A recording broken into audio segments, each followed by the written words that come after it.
A gente teria que ter uma lógica da prefeitura, ter uma preocupação principalmente com aqueles que têm menos alternativa, né, de possibilidade de utilização dos seus orçamentos. Porque, por exemplo, né, o setor do teatro, o setor muito mais afetadas e tem muito menos incentivos nesse momento de reestruturação. A gente não tem os espaços públicos, por exemplo, gradativamente existe um projeto agora da prefeitura de reabertura dos espaços culturais, mas, por exemplo, nós não temos espaços públicos de cultura mais viáveis nesse momento. Por exemplo, se hoje o setor cultural fosse autorizado a retornar e tivesse que ocupar espaços públicos, nós não teríamos nenhum espaço apto, qualquer espetáculo aqui em Porto Alegre, só espaços privados. Então, nesse aí que existe uma seletividade, né? Um pequeno grupo é favorecido por temos isso de comum acordo, que tem que realmente ser feita essa política, mas a gente também tem que se preocupar e observar aqueles que estão recebendo, inclusive, seguras, né? E poucas políticas para a base da cultura mesmo, né? Essa base do setor cultural, que lida mais com a periferia, que lida mais no dia a dia, como o pessoal do samba, como o pessoal do... Agora, vereador, uma outra preocupação, né? Não bastasse toda a questão da pandemia, Rio Grande do Sul sempre tem essa preocupação a mais, assim como Santa Isidora, pelas aqui no bairro Auxiliadora, o vento que já era previsto pelas análises meteorológicas também já começa, e há uma previsão de frio extremo. Não será o frio recorde que foi inicialmente anunciado, mas de frio por vários dias, e que deve começar a ser mais incisivo a partir dessa madrugada. A Prefeitura de Porto Alegre, também conversei com o prefeito Sebastião Melo sobre isso, tem adotado uma série de iniciativas desde o final da semana passada, inclusive para repetir a ação que foi colocada em prática no inverno de 2019, quando a gente ainda nem enfrentava a pandemia, que foi a utilização do jantinho para abrigar pessoas em situação de rua. Como é que vocês estão avaliando essa iniciativa e quais são as ações que a oposição também vem fazendo nesse sentido, né, para auxiliar essas pessoas que precisam de tanto, sempre mais, num momento como esse? É importante que a gente diga que a população em situação de rua aumentou em 40% desde o início da pandemia.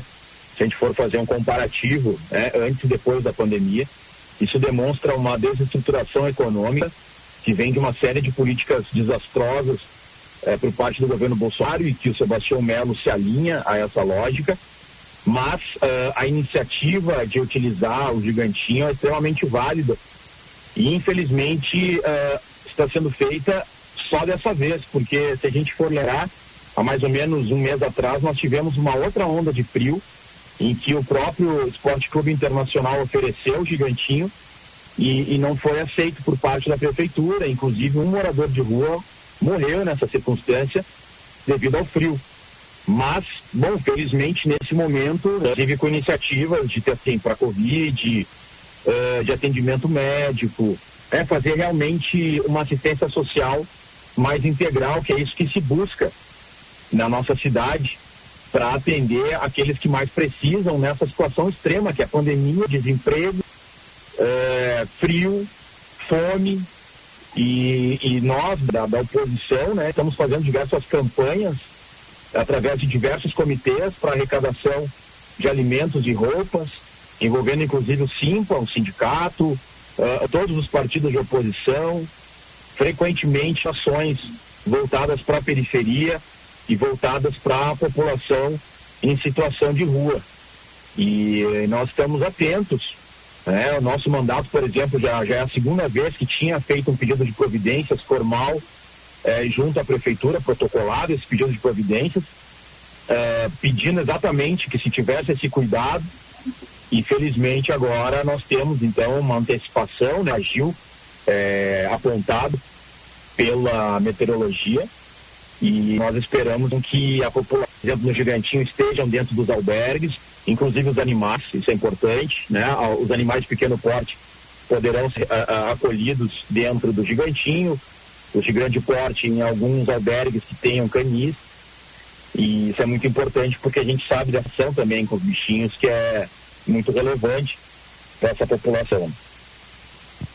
Para todos nós, eu diria, ou pelo menos para a maioria de nós, né, vereador? Exato. Agora, a senhora mencionou, né, uma questão importante, tem a questão dos animais, mas muitas vezes a gente acompanha a dificuldade dos agentes públicos em auxiliar a população de rua, justamente porque muitas dessas pessoas, em alguns locais, não podem levar.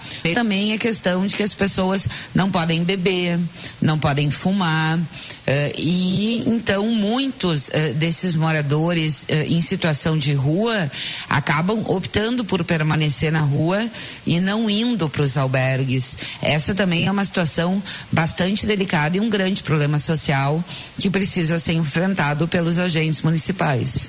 Sem dúvida, né? Nossos assistentes sociais, nossos agentes que trabalham na assistência social básica são verdadeiros heróis e que são pouco reconhecidos pelo trabalho que fazem e paulatinamente vem perdendo os seus direitos e perdendo espaço de atuação, mas a gente sabe que são servidores aguerridos, trabalhadores e trabalhadoras que dedicam a sua vida em prol do próximo e que tem um grande impacto na nossa cidade, mas essa é uma realidade. Muitas pessoas que estão em situação de rua já tem problemas anteriores, dependência de questões psicológicas. Então é uma situação muito, quando a gente fala de situação de albergues e de proteção social, porque realmente como existem regras, existem situações em que essas pessoas não se enquadram pela sua rotina, a gente tem uma dificuldade mesmo de prestar o auxílio devido. Mas, de qualquer forma, a gente tem que achar alternativas e jamais abandonar aqueles que mais precisam, porque são todos moradores da mesma cidade, todos seres humanos e pessoas que merecem a sua dignidade e que essa dignidade seja respeitada e defendida por todos e todas. Vereador Leonel Hadi, vereador do PT de Porto Alegre, muito obrigada, vereador, pela participação na esfera pública. Um bom trabalho e uma boa tarde para o senhor. Eu que agradeço, muito obrigado. Obrigado a toda a audiência e sempre que precisar estamos à disposição. Um abraço para Guaíba, para Tita e seguimos na luta. Um abraço, vereador.